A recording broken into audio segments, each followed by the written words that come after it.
各位朋友，我係蕭 Sir， 我代表教會同埋籃球體育事工嘅創意康體中心咧，歡迎大家嚟呢個營前會。喺嚟緊嘅營會裏邊咧，我同一班嘅同事咧，會同大家咧玩一個或者甚至幾個咧嘅歷奇啟導遊戲。大家有冇玩過歷奇遊戲啊？我諗咧，大家咧可能會想起咧歷奇嘅時候，就會諗到咧，例如我哋上高山、攀雪山、冒生命危險咧，係玩激流嘅遊戲。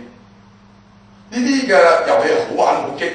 但係咧你有冇諗過咧？你要簽下生死狀，會賠上你嘅性命啊！唔使擔心，我哋同大家玩嘅啟導遊戲咧，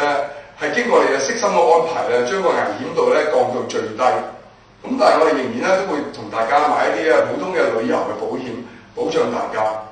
不過以下有幾樣好重要嘅事情，大家一定要留意喎。時候咧，裝備咧其實需要好簡單，好似我咁樣着一件咧係快乾吸汗或者散熱快嘅淺色嘅衫、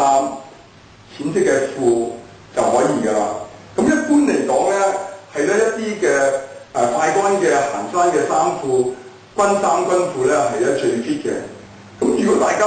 係唔想花錢呢方面嘅時候咧，你都可以咧嘗試咧着咧學校裏邊嘅長袖衫啊、長袖褲啊，只要係薄同埋咧係可以跑動嘅時候用得着嘅就得啦。咁至於鞋嗰方面咧，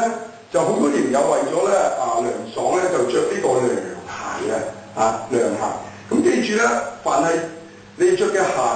拖鞋，如果腳趾露出嚟嘅係一個好危險嘅，喺戶外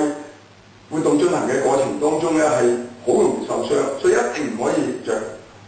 咁大家咧，除咗運動嘅鞋、網球、跑步、籃球鞋都可以，仲要帶備一對咧後備嘅鞋，或者係我哋一般嘅白飯魚都可以。